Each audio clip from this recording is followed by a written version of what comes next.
enabling farms to reduce their water usage by around 30%. Its successes have led the Agricultural Department of the Western Cape to offer Fruitlook for free to farmers in the region. Only those with the technical means to access Fruitlook are able to benefit from it, however. Thomas is installing some basic irrigation on his farm. This gives him some hope for the future. Irrigation into ezayenza ke ngoku yabona amanzi ke ngoku sifaka ngendlela yayo ifaneleke igwava ifumene kwaqala so ngoku le mithi izawukwazi uhluma ngoku kakuhle yabona ikhule kakuhle i-income ke ngoku yabona iza kakuhle ke i-project baye inhle ke ngoku yabona then ke ngendlela ke ngokuba iyona ke ngoku imali ingena kuyo ke kwava xa i-project yayo inhle kakuhle ya ngoba injongo yethu kuba siqhubeke phambili ngale nto sithandayo.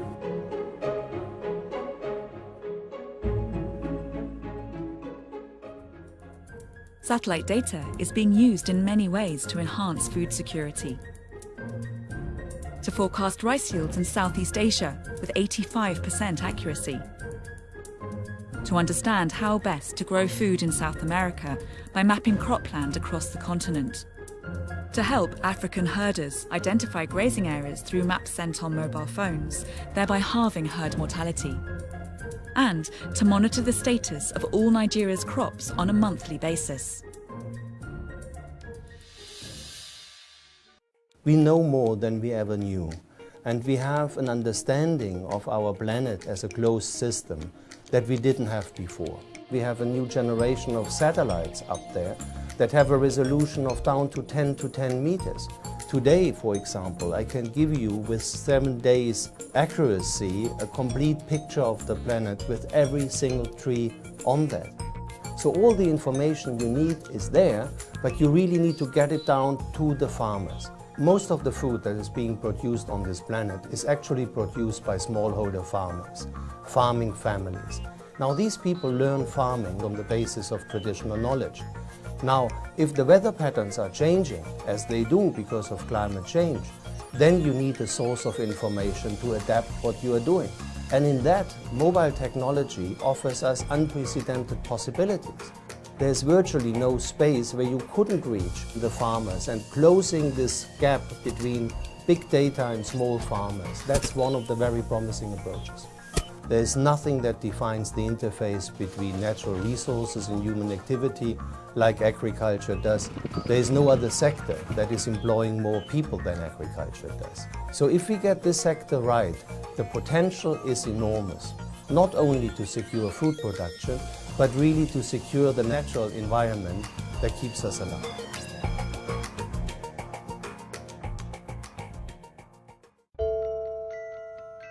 Warmer climates and a greater movement of people and goods around the world are posing a new set of challenges for farmers. Pests and diseases are also becoming more globalized, causing 40% of all crops to be lost each year, threatening the livelihood of smallholders and also posing a great risk to global food supplies. Here in Nepal, almost all fruit and vegetable plants are susceptible to attacks by insects.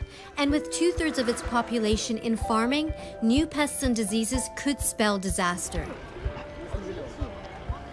What is it about Nepal's climate that makes it particularly vulnerable to these pests and invasive species? Well, we see that globally there is definitely an impact of the climate, and Nepal is not an exception. So earlier it was that not too much of a trade was happening between the countries. Now the trade is happening, so more products coming, so definitely more pests coming. And the climate here is now getting more suitable to the pests. It catches the farmers quite sudden, and they are not able to know how to cope up with it. If you see last year in 2016, the tomato crop was almost affected by 70 to 100% in some farms. So it was a huge loss to the farming community. To help farmers lose less of what they grow, a global program called PlantWise have set up a network of regular clinics to rapidly diagnose pest problems for smallholders. I'm checking out this morning's mobile plant clinic, which seems to be already pretty buzzing. Today it's in Hemsa town, just outside of Pokhara. लगभग सुरुबाटै थियो है त्यस्तो थियो क्या तपाईँको अलिकति राम्रोसँग हलक्क हुर्केको बोटमा अलिक कम लागेको थियो है अलिक कमजोरमा चाहिँ अलिकति बढी सफरिङ के बढी पीडित भयो क्या त्यो It is appeared insect. Oh, it's everywhere. It is this insect seems in most of the crops. Quite common in fruits, vegetables. It is quite common insects. So a lot of farmers are dealing with this problem. How exactly does the plant clinic work? Plant clinic is an effective program. It is an effective way of giving service to the farmer by direct observation, direct sample, seeing the sample. We recommend it to the farmer and effective precaution to the farmer. Okay, so they bring in their samples, they show you the infected crops, and you can give them a diagnosis right away. Just like a doctor, when you go and you're not feeling well and he writes you a prescription, you're doing the same thing here. You're writing a prescription for the farmer. I will send the message from this tablet and the name of the disease, and the recommendation will be sent to his mobile, and it will be easier for him for the next time also. How much would you say climate change and warming temperatures have affected outbreaks and pests in Nepal? Are you seeing more and more cases? Yeah, we have seen many cases, and many new insects or pests has arrived. Insects develop the resistance to pesticide also.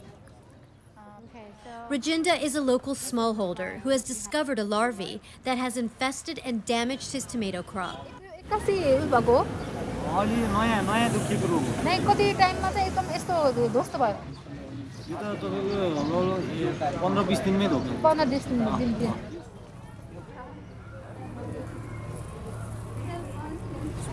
So the senior officer is just taking a quick look, but you can see his crops are badly infested.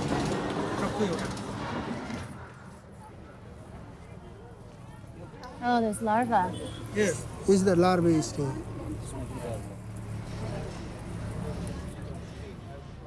This is the black margin inside your head.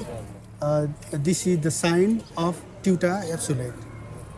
His entire tomato crop is damaged now. In just 10-15 days, it's destroyed it. Yes, very infected plants. Rajinda is added to the clinic's database to track the Tuta absoluta and waits for his prescription. Tuta absoluta started life as a larvae that eats the tomato fruit before transforming into a moth and moving to a neighboring plant, where the cycle starts again. It has recently been reported in Nepal and has spread rapidly, devastating crops. I want to find out more about this invasive species, so I'm going to meet Dr. Bajracharya, a Tuta absoluta specialist at the Nepal Agricultural Research Council. Nice to meet you. I'm Hillary. What are you working on over here? Yeah, we are working on South American tomato leaf miner that is called Tuta absoluta in our scientific name. This was the major pest from 1960 that confined to South America only. But in 2006, it was reported from first time out of the South America, that it is from Spain. Then it came to the 2010 in Iraq, and from 2014 it was reported in India. Wow. After that, because of the open border and lack of weak quarantine system between Nepal and India, this pest came Nepal from the imported tomato from India. But how many years do you think it's going to take until Nepal is completely Tuta absoluta free or has really diminished the invasion? Actually, it's very difficult to get rid of this pest once it is introduced in Nepal. No pest can be completely eradicated. We can completely eradicate any pest, but we have to manage it. So we can live along with the Tuta absoluta. With farming communities locked into a globalized world, threats to crops from new invasive species are slowly becoming the norm. PlantWise now operate in 34 countries, gathering data to form a knowledge bank to track outbreaks and protect smallholders. I catch up with Rajinda at his farm. I want to see what can be done to rescue his devastated crop. Wow. So these are your tomatoes? Yes. They're all completely destroyed. Yeah, completely destroyed. I get money from these crops. It helps to make family. To support your family. Family support. How much do you think you've lost with this infestation? How much money? Yeah. Money, yeah. 30,000, 40%. 40%. I had also take some photos in my mobile. Of what it used to look Yeah, like? yeah, yeah. Oh, You can we see? watch. Take this photo from this greenhouse, okay? So green and full of tomatoes. Yes. All greens. What a shame. Shiva Beryl, a doctor from Plantwise, has come to show Rajinda how to use this simple trap to manage his Tuta absoluta infestation. The trap emits a pheromone that attracts the adult male moth. Soapy water is added to the basin, which the moth then falls into. By reducing the number of males, the population can be controlled without the use of pesticides. How many days until this entire area is treated and until the outbreak is gone? 1 month. 1 month. 1 month. How many months until the coming season? Coming just 2 months. So in 2 months, he could be fully back in business, growing healthy tomatoes again, just from this simple device. That's great. How do you feel about that? I'm too happy. You're happy?